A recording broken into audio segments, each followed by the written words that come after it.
Hello everyone and welcome to Movie Review UK. My name's MJ and today I'm going to be reviewing the Belko Experiment. The Belko Experiment, this is a film that I was really looking forward to. So first of all, it is written by James Gunn and I believe he produced it as well. It's starring Sean Gunn, his brother, and it's starring, kind of classic Gunn or James Gunn alumni, is that what they say, Michael Rooker. So all the familiar faces are there. We've also got, just a totally solid cast. I mean, John C. McGinley, when you ever see him on screens these days, he's rare. I don't know why he isn't more prevalent in movies. I mean, looking back at Identity, that was from years ago now, 2003? Something like that. I thought that was tremendous. And he played kind of a nutter. Hopefully that's politically correct. He plays a psychotic person in that very well. And likewise in this, he's someone who's probably slightly fragile-minded, shall we say. But he's brilliant. He's got a massive physical presence, and he does have the creep factor to him, which is great. And he can play for laughs as well. Not so much for laughs in this one, in this film. But not that the film doesn't have its fair share of laughs. It is definitely a bit of a black comedy in places.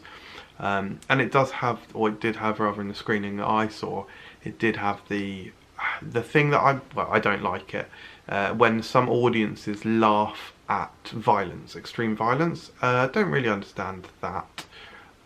There are moments that are funny, and there are moments that are funny that do involve violence, but I think they're obvious scenes, and so it's okay to laugh at them. But I find it a little bit awkward when I'm in the cinema and people laugh at just the violent scenes. Like there's I won't spoil it actually, but yeah, there are scenes where people laughed and I was just like, I don't know why you're laughing at that. That's absolutely horrific. I know some people sometimes say that it's a way of coping with the violence, but just thought I'd say it. So what is the actual concept of the film? I'm not going to spoil anything, but I'm basically just going to say it's Battle Royale in an office building, pretty much. The office, if you've seen the trailer, the office building gets locked down and essentially they're told to kill each other. Of course there are plot details and movements throughout the film, but that's pretty much the core idea and the core concept, and that's all it needs to be in my opinion. I think it's done really well, pretty much as good as you could expect this kind of film to be done. It's one of the main things that I liked about it actually was that it wasn't particularly predictable. At the starts of these films you see particular characters usually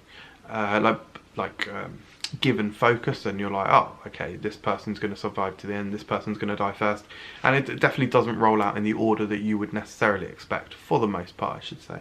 There's some really gruesome scenes in this movie, really horrific stuff in places. Definitely earns its 18 certificate. In fact, it could probably could be more graphic in places. Some of the more graphic scenes in the films, it does a kind of, you see a quick shot and then it glances away, but that being said, you do see plenty, and it is a very bloody, very gory movie, so if you're a gore fiend you're definitely going to enjoy it.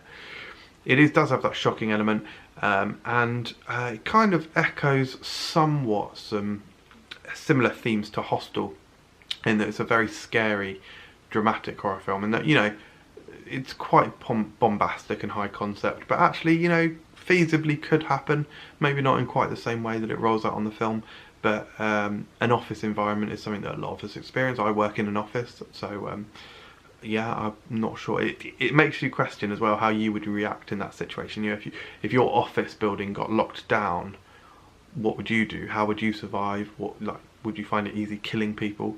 These are odd questions. Obviously, it makes me sound like a psychopath saying this, but it's the kind of questions that it's asked you on the drive home. My wife and I were saying, what would you do? I was saying that I would just hide. Claire was saying that she would go and murder everyone in the building. That is a joke. That is a lie. She didn't say that. But no, I really, really enjoyed the film. Lots of cool characters in there as well, actually. Like I say, that don't get picked off in the order that you would expect. And there are shocking moments, and it is unpredictable.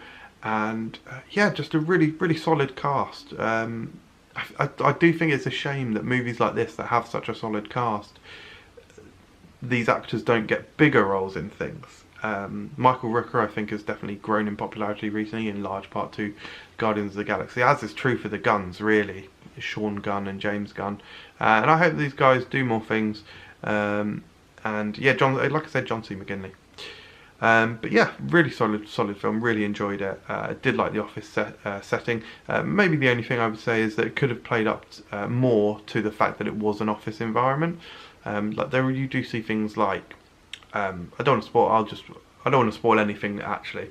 So I'll just say you do see things like, for example, a sellotape dispenser.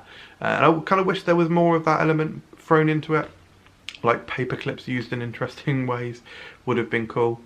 But I still really enjoyed it, and I give it definitely a solid 8 out of 10. Thanks very much for watching Movie Review UK, everyone. We saw the Belko Experiment in Cineworld. It's showing at 15 Odeons in the United Kingdom. Odeon being the biggest and best cinema chain, as described by themselves. I would not describe them as that, but that is a story for another time. So thanks again for watching, everyone, and subscribe for more videos.